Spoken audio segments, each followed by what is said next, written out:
el primer día dijimos que había dos destinos para las personas cuando mueren, dos posibles destinos. ¿Alguien recuerda cuáles eran esos dos posibles destinos de las personas una vez fallecen? El cielo o el infierno. El cielo y la tierra es tu destino, hermano. Pero el cielo o el infierno, sí. El cielo para los creyentes, el infierno para los incrédulos, el lugar donde se manifiesta la ira de Dios, la justicia de Dios es derramada y las personas viven en esa agonía eterna, una agonía espiritual. El infierno es un lugar terrible y debemos entender que en nuestra ciudad hay muchas personas que no conocen a Dios, que no conocen a Cristo y que van a ir al infierno si mueren en esta situación. Y nosotros, como iglesia, tenemos la única verdad que puede salvarles. Dios nos ha confiado a nosotros el tesoro del Evangelio y nuestro deber es compartirlo con aquellos que no lo tienen para que su situación eterna pueda llegar a cambiar. Es decir, en primer lugar, tenemos que cultivar un corazón compasivo y misericordioso. Evangelizamos porque deseamos que las personas vengan al conocimiento de la verdad para tener un destino eterno de gozo en lugar de castigo. Debemos ser compasivos, misericordiosos, orando, trabajando para salvar almas. En la primera parte del taller vimos lo importante que es conocer e interiorizar el mensaje del Evangelio para poder compartirlo de manera natural con aquellos con los que podemos hablar de la palabra. Dijimos que no es necesario exponerlo siempre todo de forma sistemática, soltar todo el contenido teológico que tengamos con todas las personas. Eso no es necesario, tampoco es productivo ni conveniente, pero sí es importante tener claros todos los puntos, tener muy claro cuál es el mapa del mensaje. ¿Para qué? Pues para saber dirigir la conversación hacia la verdad de la Biblia en cada momento en el que nos encontremos. Dijimos que el Evangelio es un mensaje concreto. Y para poder recordar ese mensaje, poder estructurarlo, lo dividimos en tres partes. ¿Alguien puede recordar cuáles eran esas tres partes? ¿Puede? Tres partes. Había tres partes en las que se dividía el mensaje. Sí. Amén. Sería el problema del hombre, la solución de Dios y la demanda de Dios. Ahora, ¿alguien recuerda, podría resumir en una o dos frases cuál era el problema del hombre? ¿Cuál es el problema del hombre? ¿Quién se atreve? Que está muerto en sus pecados. Amén. El hombre está muerto en sus pecados. ¿Qué más? ¿Qué más podríamos decir que es el problema del hombre? ¿Dónde empieza el problema del hombre? En Génesis. ¿Pero en qué verdad empieza el problema del hombre? ¿Cómo? Que se aleja de Dios. ¿Su desobediencia a quién? A Dios. ¿Y cómo es Dios? Dios es santo. ¿Y qué más? Y justo. Dios es santo, Dios es justo y el hombre, como decía ahora Dani y otros hemos comentado, es pecador. Está muerto en sus delitos y pecados. Por tanto, ¿qué tiene que hacer Dios para con el hombre? ¿Cómo? Darle vida, pero en la situación de pecado en la que está, ¿qué tiene que hacer? ¿Cómo? Condenarlo. Es su deber moral, porque Él es justo y el hombre es pecador. Ese es el problema del hombre, que vive en pecado delante de un Dios santo y justo que tiene el deber moral, porque Él es justo, de castigar la maldad, es decir, de castigarme a mí en mis pecados. Ahora, ¿cuál es la solución? Perdón, más problema del hombre. Entonces, ¿qué hace el hombre para poder solucionarlo? ¿Cómo puede solucionar el hombre ese problema? ¿Cómo? ¿Quién ha dicho? Fabi, no puede.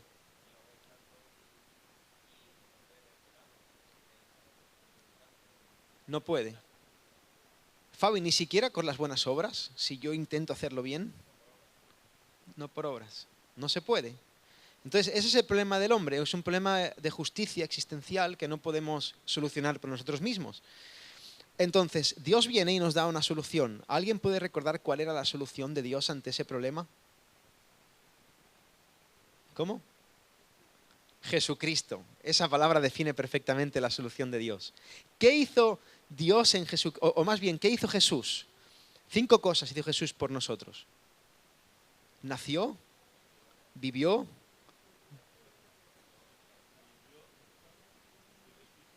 amén. Nació, vivió, murió, resucitó y ascendió. Esa es la obra de Cristo a nuestro favor. Dios Padre envía a Dios Hijo al mundo, Dios Hijo se encarna, vive una vida perfecta, muere en una cruz en propiciación por nuestros pecados, resucita para nuestra justificación y asciende a los cielos, dándonos esperanza de que nosotros donde Él está, también estaremos en la eternidad. Esa es la obra del Padre para con nosotros. Ese es el Evangelio. De tal manera amó Dios al mundo que dio a su Hijo unigénito. Ahora, la segunda parte de este versículo es preciosa, pero también es excluyente. ¿Qué dice la segunda parte de este versículo? De tal manera amó Dios al mundo que dio a su Hijo unigénito para que todo aquel que en Él crea, eso suena muy inclusivo, ¿no? Para que todo aquel, sí, pero ¿qué pasa con los que no creen? Que están excluidos de esa promesa. Por lo tanto, el Evangelio tiene un tercer bloque, que es una demanda de Dios al hombre. ¿Alguien recuerda cuál era la demanda de Dios al hombre? Levanten la mano y contestamos uno por uno. El arrepentimiento, muy bien, y creer en Cristo. El arrepentimiento y creer en Cristo. Dios manda a todo el mundo a que se arrepienta. Arrepentirse significa dar la vuelta, cambio de dirección. Un cambio de dirección, cambio de mente, literalmente, cambio de mente. Yo iba por un camino y ahora me vuelvo hacia el otro camino, hacia los caminos de Dios. Yo me arrepiento, me doy la vuelta. Y creer en Jesús como el único Señor y Salvador de mi vida. Si yo pongo mi fe, mi confianza en Cristo, la obra de Cristo pasa a ser contada a mi favor. Entonces yo soy salvo por gracia, por las obras de otro, no por las mías. Ese es el mensaje del Evangelio. Y nuestra misión es compartir este mensaje de esperanza al mundo. Como decía antes, no hace falta hacer una teología sistemática siempre que compartamos el Evangelio, pero estas verdades podemos irlas diciendo o podemos tenerlas interiorizadas con versículos incluso aprendidos de memoria para ir hablando la Biblia, como luego veremos, y en cada parte de la conversación saber hacia dónde encaminar a las personas. Eso es la evangelización. Ahora bien, una vez entendido esto, podemos pensar que bien, seguro que este mundo está deseando escucharnos y recibirnos porque este mundo sabe que está perdido y entiende que nosotros vamos a anunciarles el mensaje de esperanza. Por lo tanto, el mundo va a recibirnos con los brazos abiertos, con gratitud, con ganas de escucharnos y ansiosos de venir a la iglesia y a entregar su vida al Señor. ¿Esto es así? No, tristemente no es así. La verdad es que el mundo rechaza el Evangelio. De manera que nuestra labor como iglesia no es para nada sencilla. Vamos a ser burlados, vamos a ser perseguidos, vamos a ser constantemente rechazados, porque este mensaje, que es el único que puede solucionar el problema existencial de las personas de este mundo, es un mensaje que es opuesto al estado del corazón de las personas que hay en el mundo, por lo tanto lo van a rechazar. Su actitud, su reacción natural va a ser oponerse al Evangelio, rechazarlo, burlarse y perseguir a aquellos que se lo comparten. Es bastante paradójico que quieran matar y destruir la única puerta de esperanza que tienen. De modo que es importante entender algunas verdades a la hora de evangelizar, de compartir el Evangelio. Y en esta segunda parte vamos a enfocarnos en esto. Cómo llevar a cabo la misión de compartir el mensaje de la cruz del Señor Jesucristo. ¿Quién tiene Romanos 10:14? Que si puede leerlo. Y la persona que tiene el micro, si puede ir. Esperamos a que venga.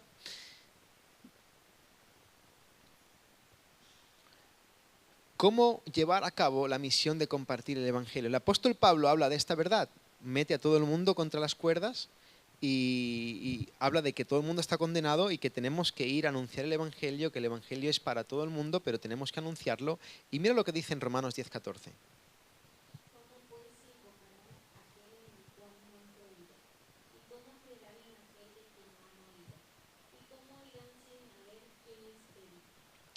Amén. el razonamiento de Pablo es bastante obvio. Solamente podemos ser salvos por el Evangelio. Ahora, ¿cómo van a invocar si no creen? Pero ¿cómo van a creer si no han oído? ¿Y cómo van a oír si nadie les dice nada? Por lo tanto, Pablo, ¿qué dice? Tenemos que predicar el Evangelio. Cuán bienaventurados son los pies de aquellos que anuncian las buenas nuevas. Cuando Jesús ascendió, cuando Jesús resucitó, antes de ascender, le dio una encomienda a los discípulos, a los apóstoles. Mateo 28, 18 al 20. ¿Quién lo tiene? Arnaldo lo tiene, podemos acercarle el micrófono. Mateo 28, 18 al 20. Jesús se acercó y les habló diciendo: Toda potestad me es dada en el cielo y en la tierra. Por tanto, id y haced discípulos a todas las naciones, bautizándolos en el nombre del Padre, del Hijo y del Espíritu Santo, enseñándoles que guarden todas las cosas que os he mandado. Y he aquí yo estoy con vosotros todos los días, hasta el fin del mundo. Amén. Esa es la encomienda, la misión que le da a sus apóstoles y por ende a todos sus discípulos, a toda la iglesia, que es ir a por el mundo a hacer discípulos, a todas las naciones a hacer discípulos. Pero Jesús, en lo que quiero centrarme es en dos cosas que son importantes aquí. Dice dos cosas. Lo primero es la base sobre la que nuestra misión va a tener éxito. ¿Qué dice en el principio del 18? ¿Quién puede responder a esto? ¿Cuál es la razón por la que yo debo evangelizar con confianza? Debo ir haciendo discípulos a todas las naciones sabiendo que tengo autoridad para hacer eso.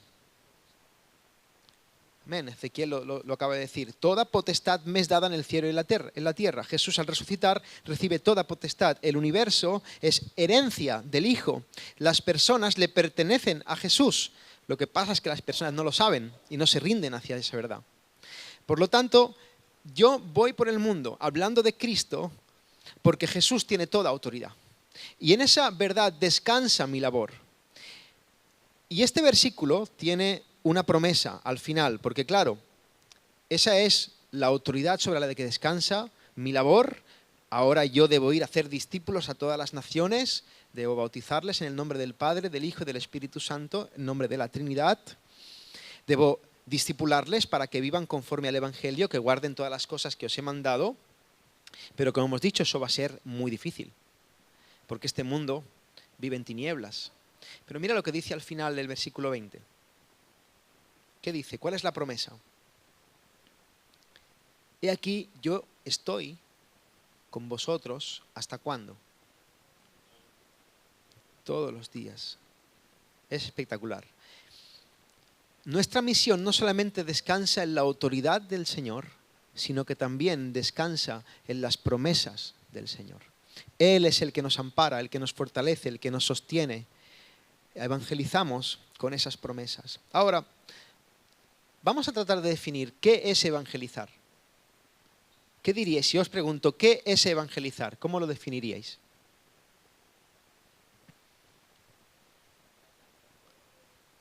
Contar las buenas nuevas de Cristo. Amén. Exponer las buenas noticias. ¿Alguien más? ¿Qué es evangelizar? Dar una buena noticia para una mala noticia, ¿no? La mala noticia sería el problema del hombre y la buena noticia, pues, la solución divina. Amén. ¿Qué más? Llevar luz a la oscuridad. Amén. Yo propongo esta definición que la he sacado del libro de 9 marcas y dice así. La evangelización es enseñar, que eso engloba anunciar, proclamar, predicar el evangelio, el mensaje de Dios que nos lleva a la salvación, con el objetivo, la esperanza, el deseo, la meta, de glorificar a Dios y que Él traiga salvación a pecadores a través de su mensaje. Podéis apuntarlo en los papeles que tenéis. Las palabras que tenéis que rellenar son enseñar, evangelio, objetivo, glorificar salvación. Ahora, es interesante esto, la evangelización es enseñar, enseñamos, didascos en griego, enseñar, ¿no? De manera didáctica. Y tiene una connotación no solamente de subirse a un lugar y empezar a hablar públicamente algo, que eso también es enseñar públicamente, pero sobre todo tiene una connotación de seguimiento, de discipular, de caminar con alguien y hablarle o enseñarle algo. Anunciar, proclamar, predicar, discipular, enseñar. ¿El qué? El Evangelio. El mensaje de Dios que lleva a la salvación, este mensaje, Dios es santo y justo, tú estás perdido, eres pecador, no puedes hacer nada para solucionarlo, pero Dios envió a su Hijo al mundo. Estas verdades. Créelo y serás salvo. ¿Cuál es el objetivo? ¿Cuál es la esperanza que tenemos en esto? ¿Qué buscamos con esto? ¿Buscamos que la iglesia de Cádiz cada vez sea más grande? ¿Tengamos un mejor sonido? ¿Seamos más famosos en YouTube? No, si nos descentramos del objetivo, entonces tenderemos a desvirtuar el mensaje. Eso es importante. Tenemos que tener claro, muy claro, cuál es la meta. La meta es darle la gloria a Dios. ¿Qué significa eso que hemos escuchado tantas veces y a veces se distorsiona en nuestro corazón? No sabemos lo que es. Darle la gloria a Dios es simplemente dar a conocer, manifestar la belleza de Dios al mundo. Que este mundo conozca quién es Dios. Y no solamente le conozca, sino que lo alabe por ello, porque esto es lo justo, es lo digno, que Dios sea exaltado en el mundo. Esa es la meta, que Cádiz conozca al Dios de los cielos. Dios merece ser exaltado en esta ciudad. Y nuestro corazón debería arder de pasión para que las personas conozcan al Dios vivo y verdadero y le puedan glorificar a Él.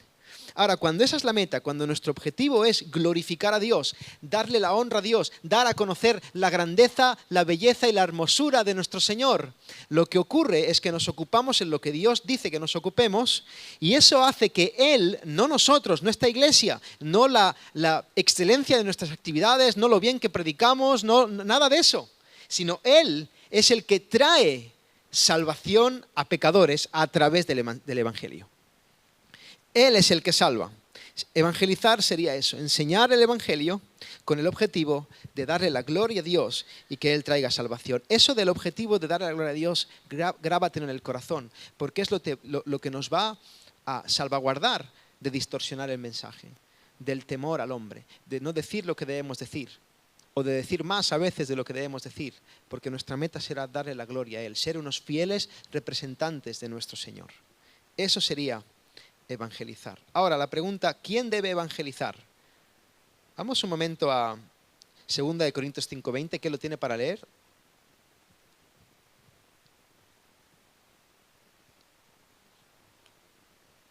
Así que somos embajadores en nombre de Cristo, como si Dios rogase por medio de nosotros. Os rogamos en nombre de Cristo, reconciliaos con Dios. Gracias, María. Una pregunta, hermana. Somos embajadores en nombre de Cristo. ¿A quién le está hablando Pablo? Estamos en la epístola de 2 Corintios. ¿A quién le está hablando Pablo? ¿Quiénes son estos somos? A la iglesia en Corintio. Somos embajadores. ¿Quiénes? La iglesia. Por lo tanto, ¿quiénes son los embajadores en nombre de Cristo? Un embajador, tenemos aquí uno, creo que había sido cónsul, ¿no? ¿Verdad? Algo parecido, no sé si tiene mucho que ver. Un embajador es un representante de otro país en otro país, más o menos viene a ser eso. Una embajada es un trozo de territorio de un país dentro de otro país. La embajada de Honduras en Barcelona, cuando entras allí, estás en Honduras, ¿no? Legalmente hablando. Ven, nosotros dice Pablo que somos embajadores, somos representantes del reino de los cielos en nombre de Cristo para llevar reconciliación al mundo. ¿Quiénes? Toda la iglesia. Por lo tanto, el mensaje del Evangelio debe ser compartido por todos los creyentes. Eso es lo que debéis apuntar en los apuntes. Todos los creyentes. Mira, cada miembro del cuerpo de Cristo es un portador del mensaje de la cruz de Cristo. Yo entiendo que hay personas que tienen más capacidad o tienen un llamado más fuerte, una convicción más fuerte, un anhelo, no sé cómo decirlo, o un talento, o un don para poder establecer esas conversaciones. Y tú vas con esas personas, están constantemente hablando de Cristo. Y a esas personas se les dice que tienen un don de evangelismo, evangelizan mucho. Eso está bien, yo creo que Dios reparte dones y hay gente que tiene más fluidez en hacer algunas cosas que otras personas, pero tenemos que tener cuidado con esto, porque a veces puede parecer como que Dios le da el don de evangelizar a algunos y a otros de escuchar como otros evangelizan. Y eso es un error. Eso es un error. Todos los cristianos, todos, somos portadores del mensaje de Cristo. Así que no se trata solamente de un grupito que evangeliza. No lo hace solamente el pastor, no lo hace solamente los que enseñan, no lo hace solamente aquellos que saben más de teología, los que se han leído un par de libros acerca de cómo evangelizar. No, si tú eres un creyente, tú puedes y tú debes evangelizar. Y mira, tal vez no vas a tener todas las respuestas para todo. Tal vez usarás palabras a lo mejor más sencillas que otros. Pero recuerda lo que hemos dicho al principio, la salvación es del Señor. Y Él te va a usar para que puedas compartirlo y va a hacer que la semilla que tú plantes en el corazón de las personas en su tiempo dé fruto. Pero tú conoces el mensaje del Evangelio, sabes decir, Jesucristo es el Señor, arrepiéntete y cree en Él. Algo muy sencillo. Así que tú puedes evangelizar y debes hacerlo. Yo quisiera de verdad que después de este taller creciera en nosotros esta pasión, esta convicción y tomáramos la decisión de que siempre que tengamos oportunidad, cada uno de nosotros hablemos del Señor Jesús. A la segunda pregunta, ¿quién debemos evangelizar todos? Lo segundo, ¿a quién debemos evangelizar? Marcos 16:15, ¿quién lo tiene?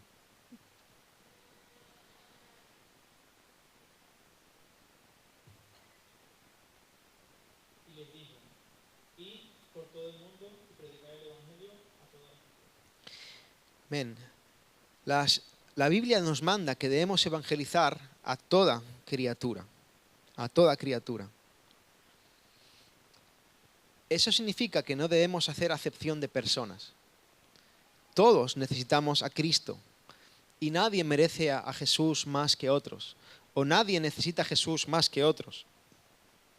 Mira, ¿sabes otro peligro que hay? Es pensar que el Evangelio y Jesús y las buenas nuevas son sobre todo para aquellas personas que viven en un contexto marginal, en un contexto de dificultad social, no sé, que tienen drogodependencia o están en la cárcel o las prostitutas. Pero claro, si nos encontramos con un alto ejecutivo de éxito que tiene su familia más o menos estable y huele a un buen perfume y todo lo que tú quieras, esa persona ¿para qué, no? Ese no lo necesita.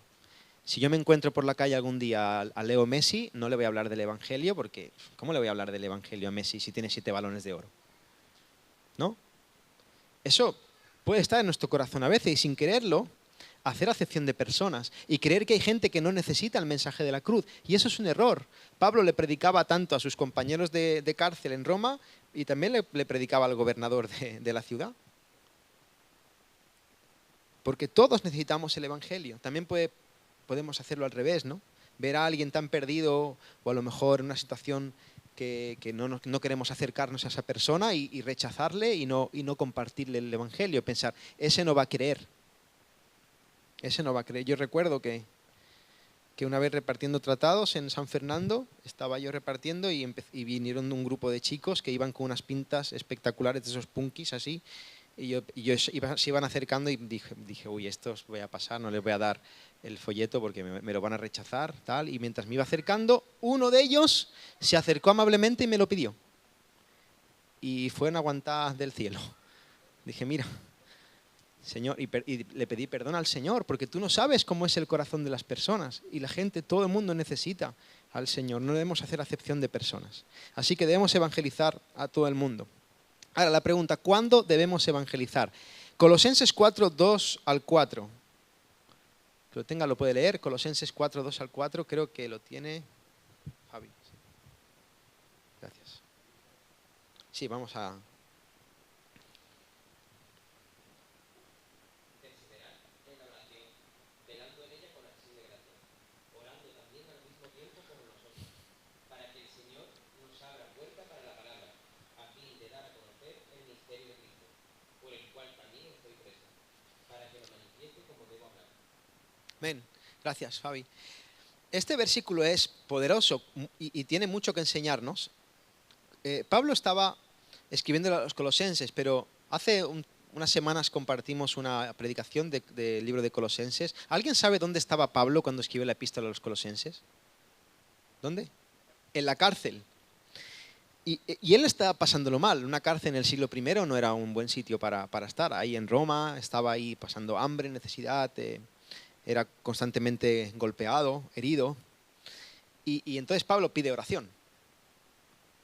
Una pregunta, si tú fueras Pablo, estás en la cárcel y escribes una carta a la iglesia en Cádiz para que oren por ti, ¿por qué pides que oren? Que te saquen de allí, que el Señor te dé salud, que te dé ánimos y fuerzas para soportar esa dificultad que estás viviendo. Y está bien, no digo que esté mal. Pero ¿por qué pide Pablo que oren por él? ¿Cuál es el motivo de oración que le pide a los colosenses? Amén. Para que el Señor le abra puerta. ¿Para qué? Para compartir la palabra. Estaba obsesionado Pablo. No, es que ese es el propósito de todo cristiano. Estoy en la cárcel, pues aquí voy a predicar. Dame oportunidad, Señor, para hablar. Y eso es importante entenderlo. Mira, donde te haya puesto el Señor, Dios es soberano. Y Dios, si te ha puesto en un lugar, lo que quiere seguro que hagas en ese lugar es que hables de Él. Así que piensa en eso. Dios me ha puesto en este trabajo, Dios me ha echado de este trabajo, Dios me ha hecho mudarme de ciudad, Dios me ha traído a esta otra ciudad. Todo lo que hace el Señor es para llevar a un hijo suyo, para que hablen de Él. Así que nuestro deber como creyentes es evangelizar siempre que tengamos oportunidad. Siempre.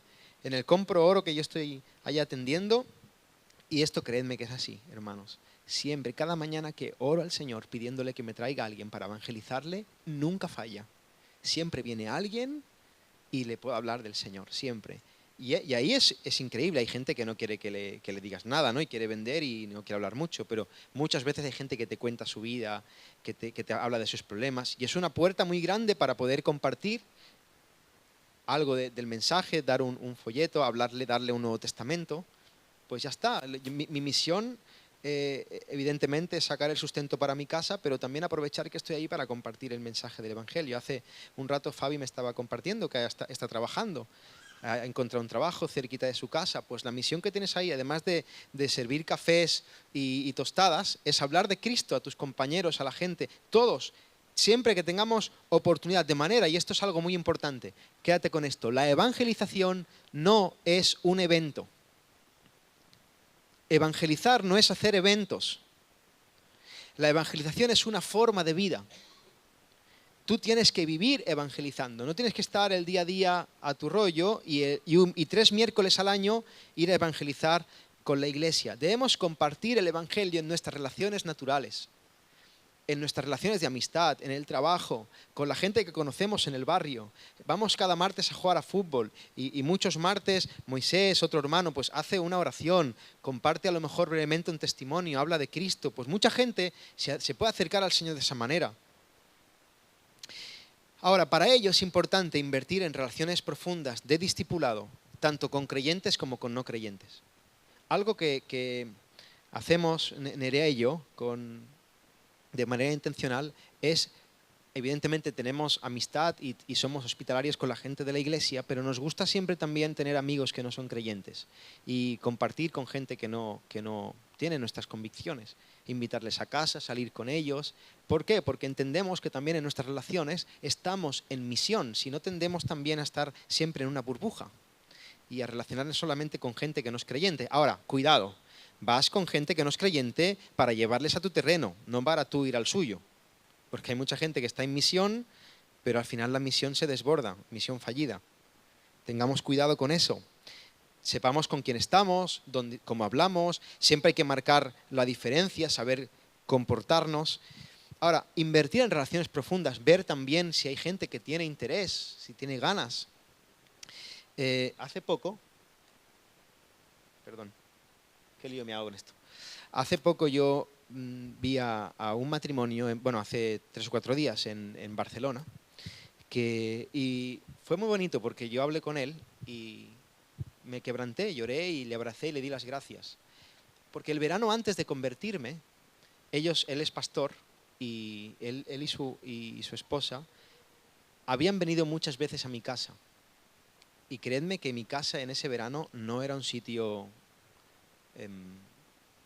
de paz y de santidad. Yo siempre fui muy correcto con ellos, no, nunca me pasé, pero ellos venían a visitarme, comían conmigo y siempre me abrazaron, siempre me dieron amor, me hablaban de a veces, pero yo no me dejaba, yo era muy reacio, cuando me abrían de la Biblia me reía, me burlaba, y ellos eran pacientes, no se enfadaban, seguían viniendo, y ese amor, su intención siempre era evangelizarme, pero yo no les dejaba, pero ellos seguían, ese amor, ese abrazo, caló en mi corazón. Y fue un testimonio para mí. Cuando yo me convertí, entendí que el Señor había usado esa relación con ese matrimonio, que había sido luz en mi casa y me había hecho tanto bien. Y yo le di las gracias. Y él me decía, gracias a ti porque me dijo, el Señor me enseñó mucho a través de cuando veníamos a tu casa y yo doy fe de tu conversión porque yo vi el milagro. Yo lo vi el proceso y vi cuando tú te convertiste en ese enero y fue increíble. Bueno, pues el Señor lo bendiga porque Él fue constante en eso, ¿no? Y muchas veces pues, podemos que la relación, este chaval está perdido, no tiene interés, no voy más, no me ha dejado hablar de Cristo la primera vez, ¿para qué perder el tiempo? No, sigamos amando, sigamos orando por las personas, sigamos yendo, tenemos que preocuparnos por la gente. Así que eso, importante invertir en relaciones de discipulado con los creyentes y con no creyentes. Algo que también es importante entender es que discipular evidentemente es sentarnos con alguien intencionalmente y sacar un libro de teología y hablar, pero eso es un discipulado intencional. Pero, hermanos, muchas veces estamos discipulando con nuestro ejemplo también, con nuestra forma de vivir. Cuando yo voy con un matrimonio que no es creyente y ellos ven cómo nos tratamos Nerea y yo, cómo tratamos a nuestros hijos, estamos enseñándoles un patrón. Y estamos haciendo algo deseable. Pedro habla de que nuestras buenas obras adornen el mensaje en el que creemos. Así que invirtamos, evangelizar siempre que tengamos oportunidad. Ahora, la pregunta del millón, ¿cómo evangelizo? ¿Cuál es la manera? Y la verdad, hermanos, es que no existe una pauta específica a la hora de compartir el evangelio. No hay un manual. Yo no puedo decirte, se evangeliza así, así, así, así. Porque es que dependerá del contexto en el que estés, de la situación en la que te encuentres, del tiempo que tengas, de la persona que te está escuchando. Hay un montón de variantes. Ahora, lo que sí que hay son algunos principios que podemos tener en cuenta a la hora de compartir el Evangelio. Lo primero es que debemos ser fieles, y ahí podemos apuntar en el papel que tienes ahí, fieles. En los apuntes, 1 Corintios 1, 21, 24. ¿Quién lo tiene para leer?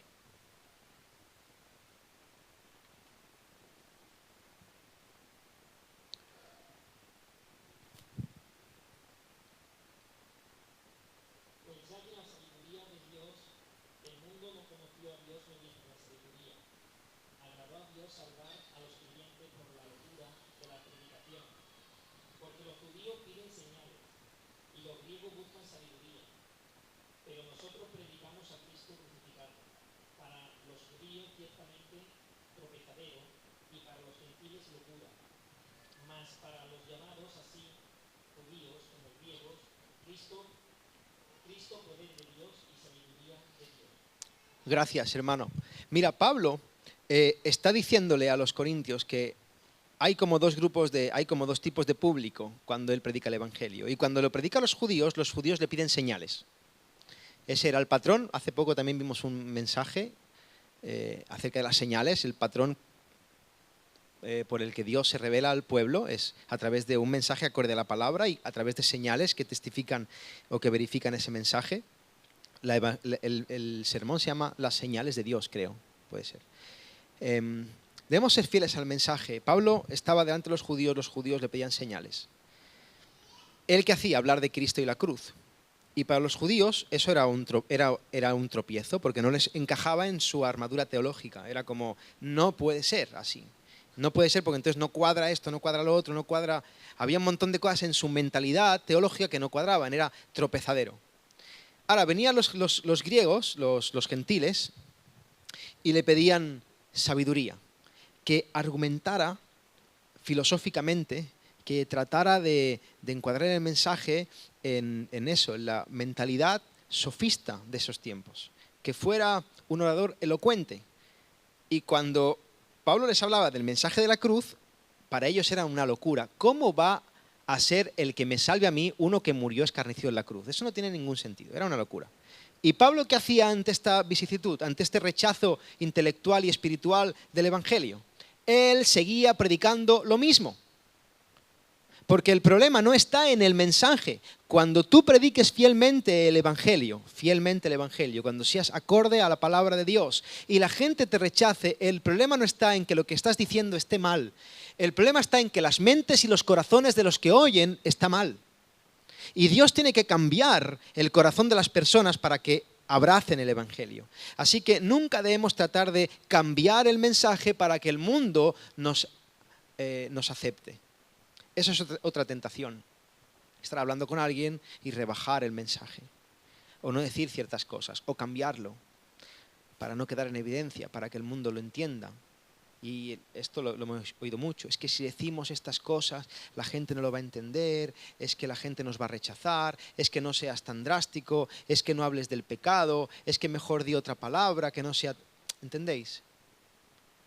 Empezamos a pensar que el problema está en el mensaje. No. Claro que debemos contextualizar el mensaje, pero siempre siendo fieles al contenido, a la esencia. Ser fieles al mensaje. Lo segundo, hablar con contenido bíblico. Segunda de Timoteo 4, 1, 2. ¿Lo tiene Unice? Mira lo que le dice Pablo a Timoteo cuando le está enseñando cómo debe ser en la pastoral. Al final de las 2 epístolas que le escribe, le dice esto.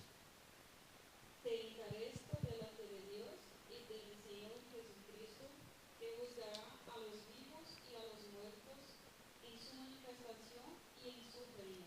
Que prediques la palabra, que inste a tiempo y fuera de tiempo.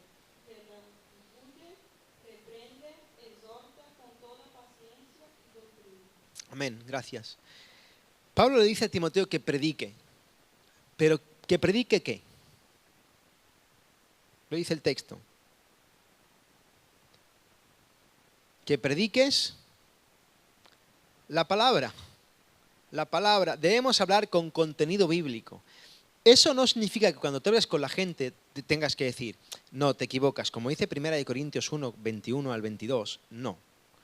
De hecho, creo que es contraproducente hacer eso. Pero sí puedes decir, bueno, hay mucha gente para los que el mensaje de la cruz es una locura. Que alguien... Puedes hablar con ese contenido, pero para Dios es sabiduría. ¿Por qué? Y hablas el porqué del Evangelio. Es decir, tener la Biblia interiorizada para hablar con contenido bíblico, para llevar la Biblia a los oídos de las personas. Dios es amor, y de tal manera amó Dios a este mundo que Él dio a su Hijo unigénito. Esa frase la utilizo mucho yo. Estoy hablando de Juan 3,16, pero no estoy diciendo, como dice Juan 3,16, a la gente no le importa mucho lo que diga Juan 3,16. Pero sí puedes incluir en tu dialéctica contenido bíblico. Para eso recomiendo, además de leer mucho la Biblia, que entiendo que todos debemos hacerlo, proponte memorizar algunos textos bíblicos clave. Ya sé que la palabra memorizar hoy en día suena algo muy feo, pero tenemos que ejercitar un poco la mente. Tenemos todo tan fácil, no le damos a la retentiva. Y, hermanos, no, a lo mejor un versículo a la semana, tampoco. Si memorizas un versículo a la semana, en un año habrás memorizado 52 versículos. ¿No? ¿Puede ser? Hay 52, creo que sí. Está muy bien. Versículos clave que puedas memorizar, interiorizar, meditar en ellos durante toda una semana, y no es tanto. Es muy bueno eso, hablar con contenido bíblico. Vamos un momento a Juan 15, 18. ¿Quién lo tiene? Puede leerlo.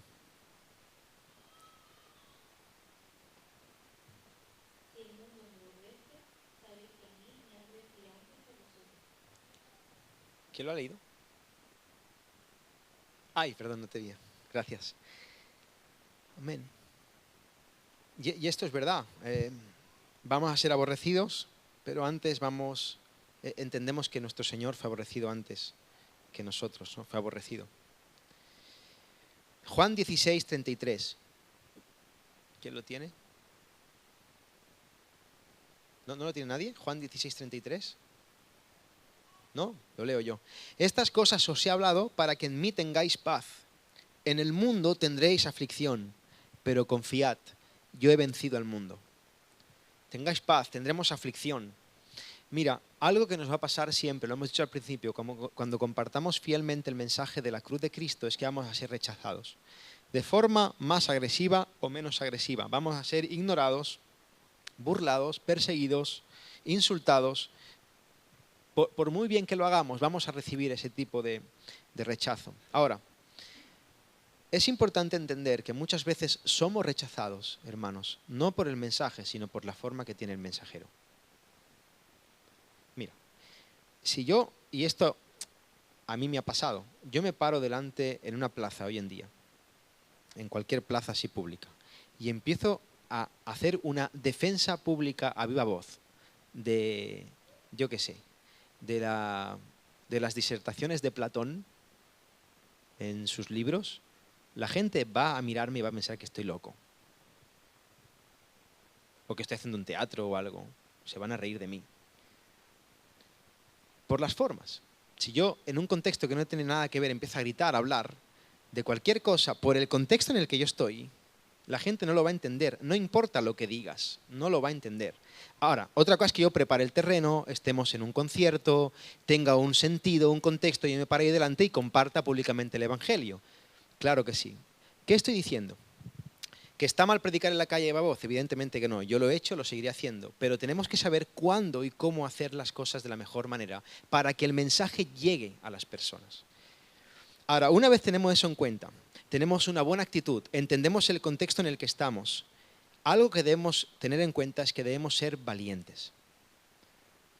¿Por qué? Porque compartir el Evangelio es a veces una barrera para nuestros corazones. Sabemos que nos van a rechazar, que se van a burlar, que no nos van a escuchar y nos cuesta mucho. Al menos a mí me pasa, no sé a vosotros, pero nos cuesta. Algo lo que a mí me ayuda es pensar cuál es la meta. La meta es tu gloria. Si me rechazan, no me rechazan a mí, te rechazan a ti. Y yo voy como portador, como mensajero de ti. Y entonces hablar con valentía del Evangelio. No nos vengamos abajo. Seamos valientes. Yo os animo a morir a ese temor al hombre y a compartir las buenas nuevas del Evangelio siempre que damos oportunidad. Seamos valientes. Contextualicemos, que nuestras formas acompañen el mensaje, tengamos un buen tono, seamos misericordiosos, pero seamos valientes. Y esto está unido a lo que Jesús dice en Mateo 23:37. ¿Quién lo tiene? Hermano.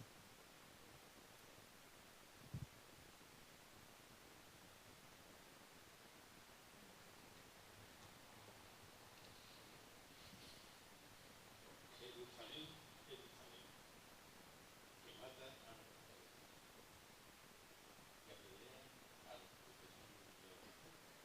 Aunque fuese difícil juzgar a los filios, como la marina junta a los desertores debajo de la autoridad de Salomón, y no quisiste. Amén.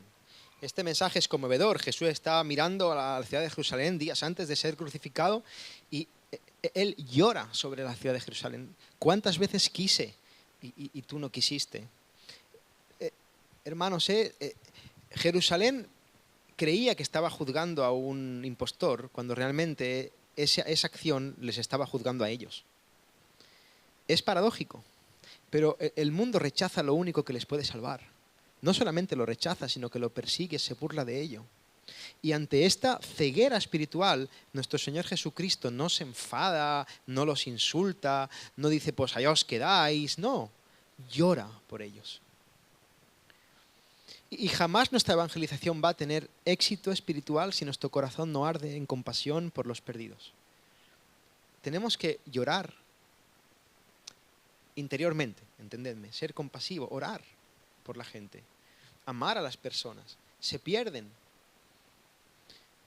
Romanos 9:3 es un pasaje que a mí me asombra en cuanto a esta actitud de Pablo. Romanos 9:3, ¿quién lo tiene? ¿Tiene aquí la hermana? Fijaros cómo Pablo tenía esa verdad interiorizada, de tener compasión por los que se pierden. ¿Hasta qué punto llega Pablo? Porque desear a Dios dice el anatema, separado de Cristo, por amor a mis hermanos, es que prácticamente según la carne. Increíble, gracias. Lo que está diciendo Pablo es, yo me cambiaría por ellos. Yo desearía ser maldito, anatema, para que ellos sean salvos. Si dependiera de mí, prefiero irme yo al infierno y que se salven los demás. Es la compasión llevada a su máximo, es muy sacrificial. Evidentemente esto es una hipérbole que usa Pablo para hablar del sentido de urgencia y de compasión que le produce a aquellos que no están en Cristo.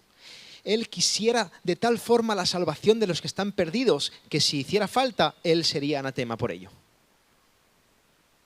Y eso, hermanos, yo el primero, debemos cultivar más ese corazón compasivo por las personas. Las personas están perdidas y necesitan al Señor. Debemos orar por ellos y amarles y llevarles a Cristo. Así que debemos ser fieles al mensaje, debemos hablar con contenido bíblico, debemos ser valientes, debemos ser compasivos. Y no debemos manipular al oyente. 1 Corintios 2, 3, 5. ¿Qué dice? Vamos a... ¿Quién lo tiene? Mónica.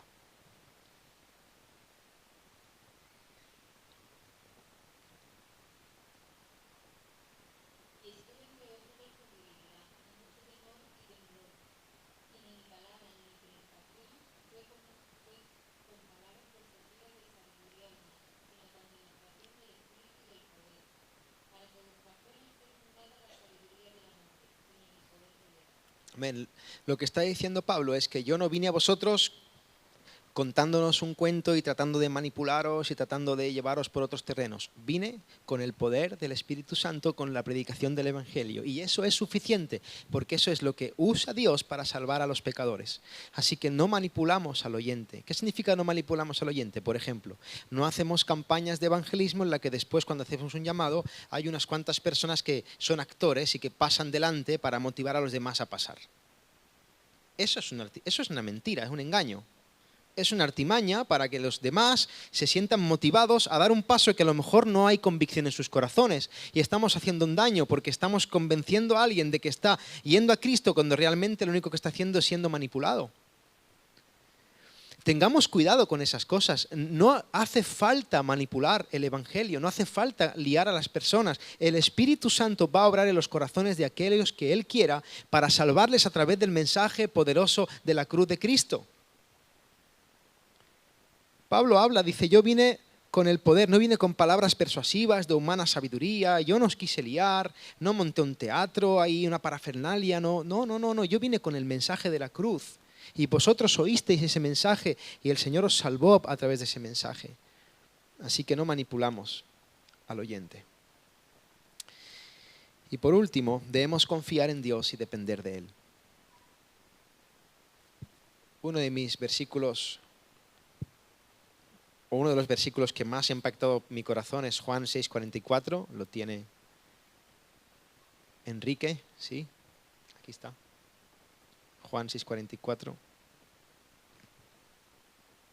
Nadie viene a mí si el Padre que me envió no le trajere, y yo lo resucitaré en el día final. Amén. ¿Por qué no debemos manipular al oyente?